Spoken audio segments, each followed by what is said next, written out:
இப்போ எடப்பாடி கட்டுப்பாட்டில் 234 தொகுதிகளும் 234 தொகுதிகளை கட்டுப்படுத்துகிற மாவட்ட செயலாளர்களும் முன்னாள் மந்திரிகளும் நீங்க ஒரே நேர்கோட்டில் இதுவரை இணைக்கப்படவில்லை. ஒரு வலுவான வேட்பாளர், வசதி படைச்சவன், மக்கள் நீங்க ஜெயலலிதா என்ன பண்ணுன்னா கட்சிக்காரனா பார்த்து சீட்டு கொடுக்கும், அவனுக்கு செலவு பண்ணி நம்ம ஜெயிக்கும். ஒன்றியமா நகரமா எல்லா கட்சிக்காரும் பம்பரமா வேலை செய்வான். அதிமுக இத்தனை கலவரங்களுக்கு நடுவுல 234 தொகுதியிலும் சரியான வேட்பாளரை போட்டு இதுக்கு நடுவுல இன்னொரு பெரிய லாபி, அது ஒரு தெலுங்கு லாபி வேற ஓடுது எதுக்குள்ள அதிமுக. இன்னும் எடப்பாடிக்கு வேற என்னென்ன வகையில் அழுத்தம் இருக்க போது, தலைவலி இருக்க போது இன்னும் வருகிற ஒரு மாதத்துல பாஜக பொறுத்த வரைக்கும் எடப்பாடி தான் முழு பொறுப்பா. பாஜக தலைமை எடப்பாடி நம்புது. ஏன்னா எடப்பாடியுடைய ஒர்க் அவங்களுக்கு தெரியும். எடப்பாடி விட்டு அவங்களுக்கு வேற கதி கிடையாது, வேற கதி கிடையாது. திமுகவை எதுக்கணும்னா எடப்பாடி தான் வலிமையான தலைவர். எடப்பாடி தன்னுடைய முதலமைச்சர் கனவை தகர்த்துட்டார். டிடிவிக்கு அந்த கோபம். இந்த தேர்தலில் மாநில தலைவராக இருந்தா ஒரு பெரிய வசூல் பண்ணிருக்கலாம், அதை கெடுத்து விட்டார் எடப்பாடி. செங்கோட்டையனை தோற்கடிப்பதற்காக அதிமுக பெரிய வியூகங்களை வகுத்திருக்கிறாங்க. செங்கோட்டையன் அந்த தொகுதியில் தோற்க வேண்டும் அப்படின்னு ஒரு வேலை. அது தோத்துருவார். அவருக்கு ரெட்டையில இல்லைன்னா ஜெயிக்க முடியாது. ரெட்டையிலையை தாண்டி செல்வாக்கான நபர் கிடையாது. ரெட்டையில இல்லைங்காட்டி தான் செங்கோட்டை ஜெயிச்சார். தமிழக பாஜக எத்தனை தொகுதிகளில் நிக்கணும்னு நினைக்கிறாங்க? பாஜக டிமாண்ட் என்னன்னா கோயில் இருக்கணும், கோயில் இருக்க, முஸ்லீம் இருக்கக்கூடாது, பிரசித்தி பெற்ற கோவில் ஊராக இருக்கணும், முஸ்லீம் பகுதியே இருக்கக்கூடாது. பாஜக ஒரு ஆள் எந்திரிச்சா 25 பேர் எந்திரிக்கணும். பிரதான எதிர்கட்சி திமுக இல்ல, அதிமுக ஆளுங்கட்சி, பாஜக எதிர்கட்சி. பாஜக எப்பவுமே ஒரு திட்டத்தோட தான் உள்ள வருவாங்க. உங்க toilet cleaner bison toilet cleaner குவாலிட்டியை விட பெட்டர்னு நிரூபிச்சா உங்க மொத்த பணமும் ரீஃபண்ட். பைசன் டாய்லெட் கிளீனர் இப்போது 79 ரூபாயில். அறம்நாடு நேயர்களுக்கு அன்பு வணக்கம். இன்று நம்மோடு இணைந்திருப்பவர் மூத்த பத்திரிகையாளர் தமிழா பாண்டியன் அவர்கள். ஐயா வணக்கம். ஐயா வணக்கம். அதிமுக தேர்தல் களத்தில் ஸ்லோவாக இருக்கா? ஏன் எதிர்கட்சி அந்தஸ்தே அதிமுக இழந்துட்டாங்களா? இப்போ ஆளுங்கட்சியாக திமுக இருக்கிறது, இப்போ வரை அவங்க தேர்தல் வேலையை கொண்டு கூட தொடங்கலை. காரணம், கடைசி நேரத்தில் செஞ்சாலும் வெற்றி நமக்கேங்கிற ஒரு உறுதியான நிலைப்பாட்டில் இருக்கிறாங்க. நான் முன்பிருந்தே தொடங்கினது, சுற்றுப்பயணம் போகிறாரு, எல்லா வேலைகளையும் ஏடிஎம்கேல பண்ணுறாங்க.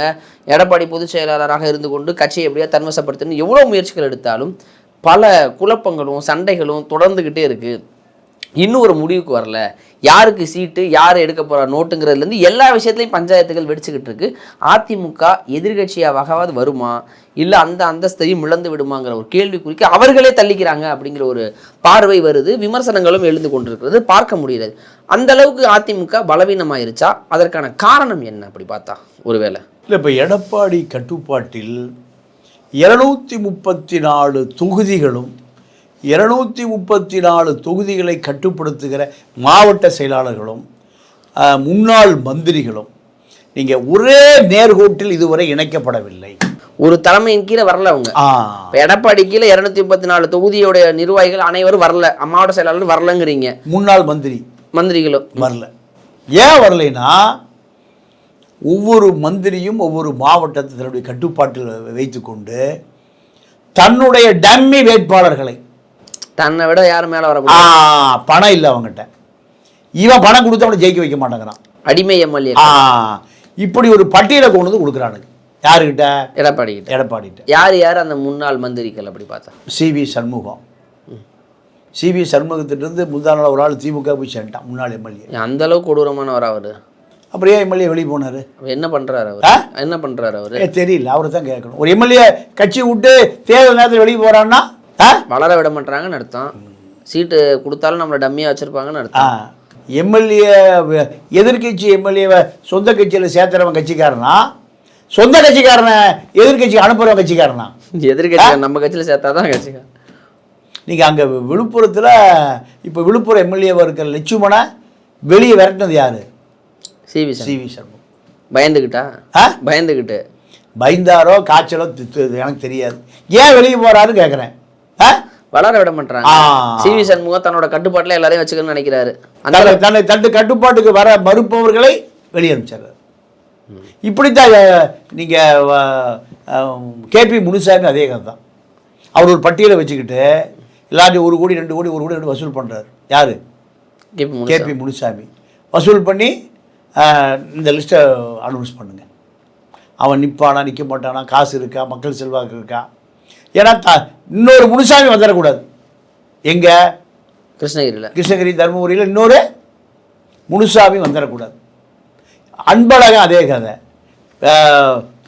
ஹெல்த் விஜயபாஸ்கர் அதே கதை, கரூர் விஜயபாஸ்கர், தங்கமணி, வேலுமணி, உதயகுமார் உதயகுமார், இப்படி அத்தனை பேருமே ஒரு பெரிய பட்டியலை வச்சுட்டு தனக்கு சாதகமானவர்களுக்கு தான் சீட்டு, ஏன்னா அவங்க எங்க பேச்சை தாண்டி வெளியே போக மாட்டான். அப்படியா இல்லை ஆப்போசிட் கட்சியோட டையை போட்டு அங்கே நமக்கு சாதகமான டம்மி வேட்பாளரை போட்டு திமுக ஜெயிக்க வைக்கிறதுக்கு இவங்களே வேலை செய்கிறாங்களா? இல்லை, அதுவும் அப்படி இதுக்குள்ளே எல்லாம் அடங்கும். எல்லாத்தையும் பொறுத்திக்கலாம். இதுக்குள்ள நீங்கள் ஒரு வலுவான வேட்பாளர், வசதி படைத்தவன், மக்கள் நீங்கள் ஜெயலலிதா என்ன பண்ணுன்னா கட்சிக்காரராக பார்த்து சீட்டு கொடுக்கும், அவனுக்கு செலவு பண்ணி நம்ம ஜெயிக்க வைக்கும்.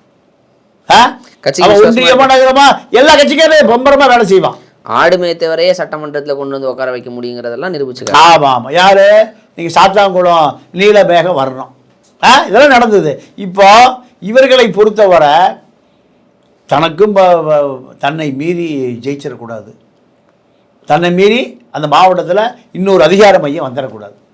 அதிமுக நம்ம தான். இப்படி 35 முன்னாள் மந்திரிகள் அத்தனை பேரும் ஒரு டம்மி வேட்பாளரை வைத்துக்கொண்டு, டம்மி பட்டியலை வைத்துக்கொண்டு ஆளுக்கு ஒரு துண்டு சீட்டை வச்சிருக்காங்க. எடப்பாடியை மிரட்டுறாங்க.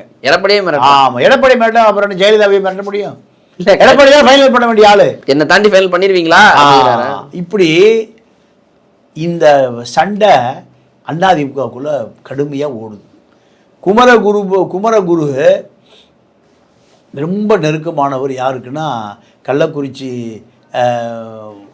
மாவட்ட செயலாளர் குமரகுரு, பொன்முடியோடு 2 உடையார்கள் ரொம்ப நெருக்கமானவர்கள். அதிமுக குமரகுரு, திமுக பொன்முடியோட நெருக்கம். நீங்கள் ஓபிஎஸ் அணியினுடைய மாநில தலைவர் ஓம் சக்தி சேகர் பாண்டிச்சேரியில், அவருடைய தம்பி பழனிசாமி, அவருக்கு திருக்கோயில் ஒரு சீட்டு கேட்குறாங்க. அந்த பழனிசாமி எந்நேரம் பொன்முடி வீட்டிலே படுத்து கிடப்பார்.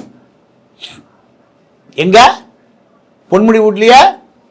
ஏன்னா இப்போ பொன்முடி பேரை சொன்னா தான் மணல் எடுக்க முடியும், மணல் குவாரி ஓட்ட முடியும்.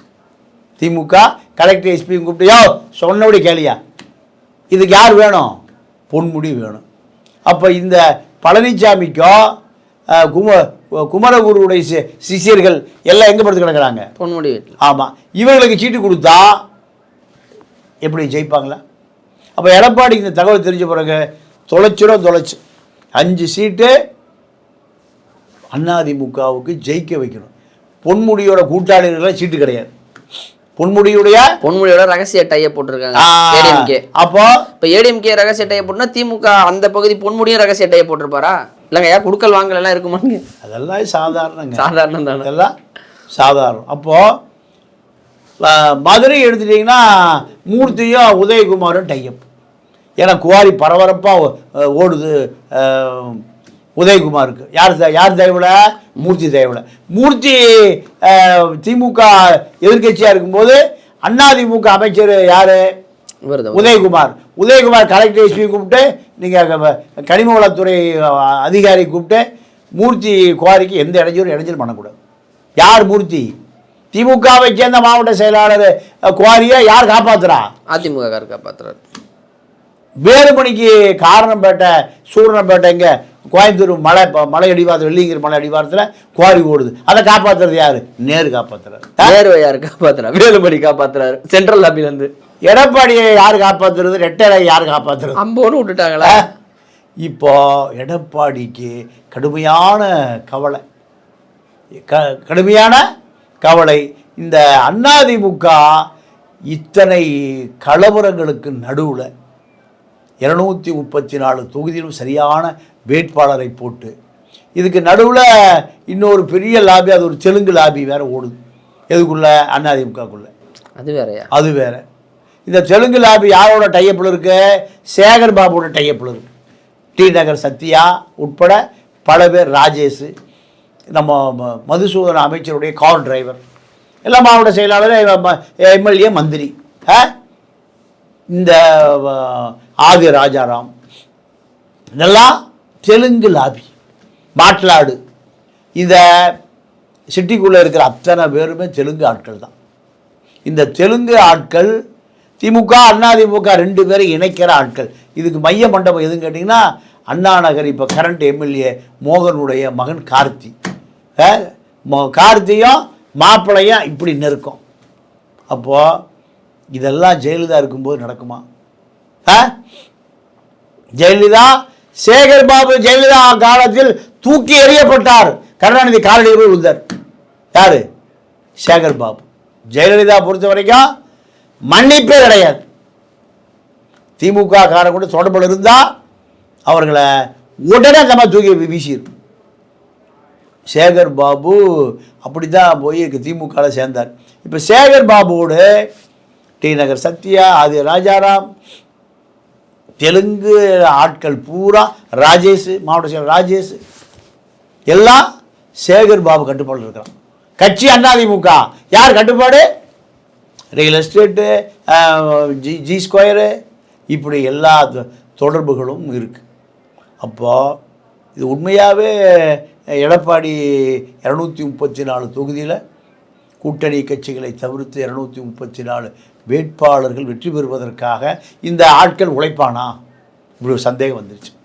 வந்த பிறகு தான் 2 எம்எல்ஏக்கு ஒரு மாவட்ட செயலாளர். இப்போ 89 மாவட்ட செயலாளர், 90 × 2 180 தொகுதிகளுக்கு கூட்டணி கட்சி மீதி 20, 40, அப்புறம் 50 சீட்டு கூட்டணி கட்சி போக எல்லா தொகுதிகளுக்குமே இதை எப்போ அது ஃபார்முலா உருவாக்குனாருன்னா, இவர்கள் பூரா வேலுமணி கொஞ்சம் பேரில் இருக்கான், தங்கமணிகிட்ட கொஞ்சம் பேர் இருக்கான், உதயகுமார் கொஞ்சம் பேர், இப்படி பல பேர்கிட்ட இருக்கான். நம்மகிட்ட யாருமே இல்லையே. இதுக்காகத்தான் அவர் மாவட்டத்தை ஒட்டச்சி சுக்குநூறாக்கி 2 தொகுதிக்கு ஒரு மாவட்ட செயலர் ஆக்கினார். அப்போவாது கட்டுப்பாட்டுக்கு வருமா? கட்டுப்பாட்டுக்கு வரல. அப்போ இது எப்படி தேர்தலை சந்தித்து திமுகவை எதிர்த்து விஜய் தூக்கி அந்த வேட்பாளரை விஜய் தூக்கணும்ல, விஜயுடைய ஆட்களை தூக்கணும்ல, அதுக்கு வலுவாக இருக்கணும்ல, அதெல்லாம் இதுதான் அரசியல். இதுதான் அரசியல். இந்த அரசியலை திமுக தெளிவாக காய் நகர்த்துது. 4 பேர், செந்தில் பாலாஜி, மூர்த்தி, சேகர் பாபு, ஏபா வேலு, இப்போ 4 பேர் ஆளையாக காணும் அதிமுக. 4 பேர் என்ன நினைக்கிறாங்க? இந்த நாற்காலி அண்ணன் எப்போ இடத்த காலி பண்ணுவார், சின்ன எப்போ காலி ஆகும்? எந்த நாற்காலி? எடப்பாடி நாற்காலி தான் கண்ணு. இவ்வளவு குழப்பத்துக்கு மத்தியில் எடப்பாடிக்கு கவலையின் ரேகை தான் ஓடுது.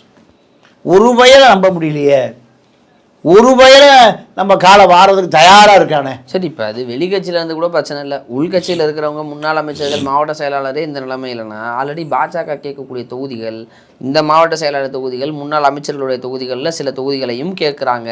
இப்போ அது ஒரு பஞ்சாயத்து இருக்குது. அங்கிட்டும் சரி கை கொடுத்து போகணும், இந்த சைடும் இணக்கமாக போகணும். இங்கேயே பஞ்சாயத்துக்கும் போது அங்கே எப்படி சரி செய்ய முடியும்? இப்போ வருங்காலத்தில் இன்னும் பஞ்சாயத்து வெடிக்குமா? இல்லை, இப்போது அதை தாண்டி தொண்டை சரியாக இருக்கான் அதிமுக தொண்டன்.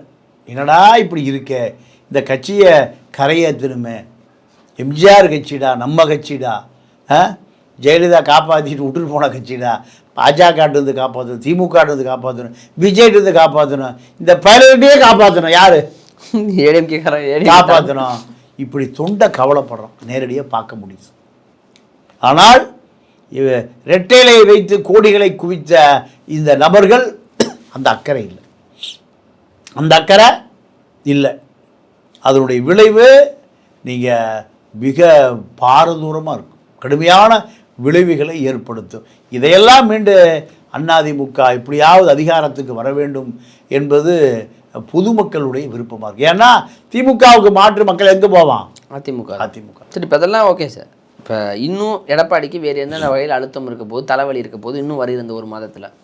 இல்லை, பெருசாக இப்போ பாஜகவை பொறுத்த வரைக்கும் எடப்பாடி தான் முழு பொறுப்பாக. பாஜக தலைமை எடப்பாடி நம்புது. ஏன்னா எடப்பாடியுடைய ஒர்க்கு அவங்களுக்கு தெரியும். எடப்பாடி விட்டு அவங்களுக்கும் வேறு கதி கிடையாது, வேறு கதி கிடையாது. திமுகவை எதுக்கணும்னா எடப்பாடி தான் வலிமையான தலைவர்.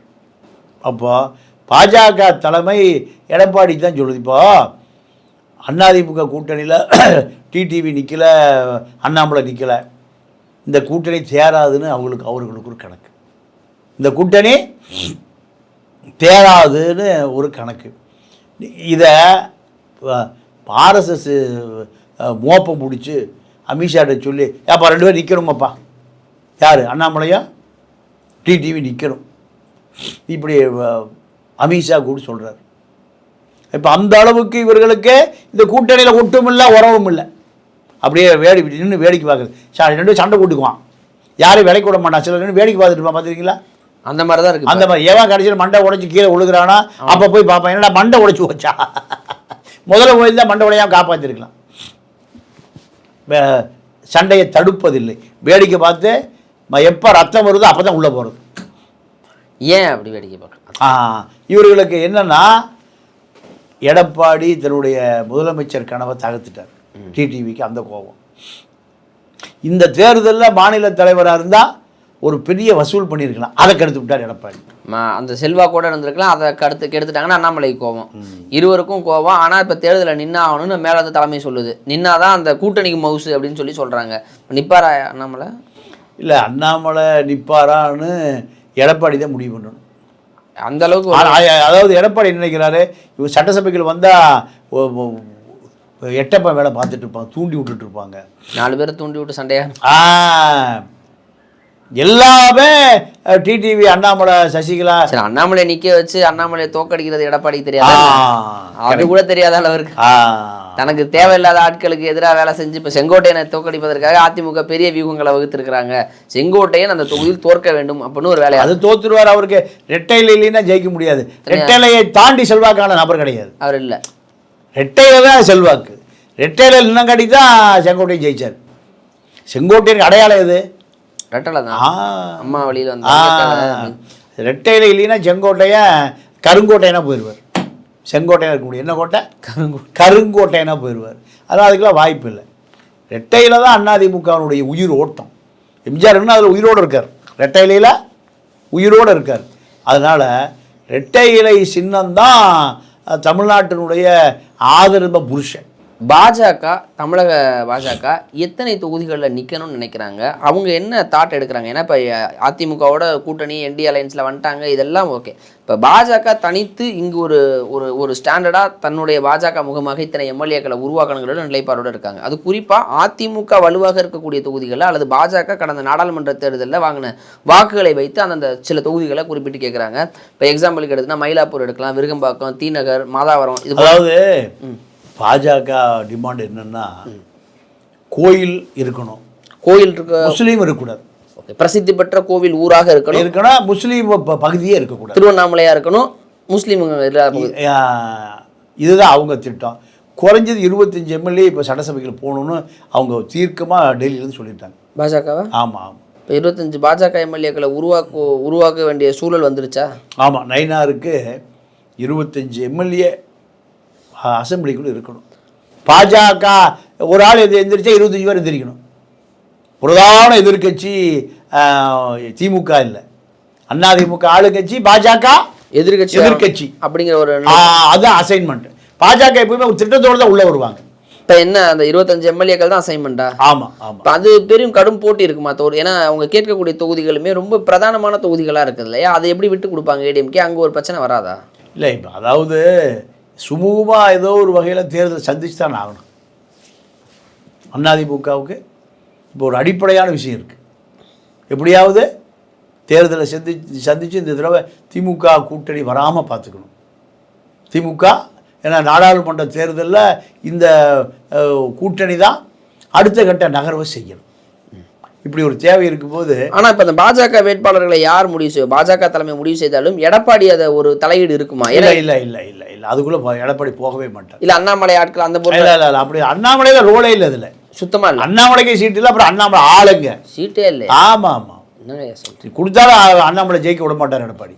தோக்க வச்சு கண்டிப்பாக தோக்க வச்சு. அண்ணாமலை நம்பிக்கைக்குரிய ஆளே இல்லை, ஒரு திமுகவுக்கு நம்பிக்கைக்குரிய ஆள். அதிமுக தோக்கணும்னு நினைக்கிறாள்.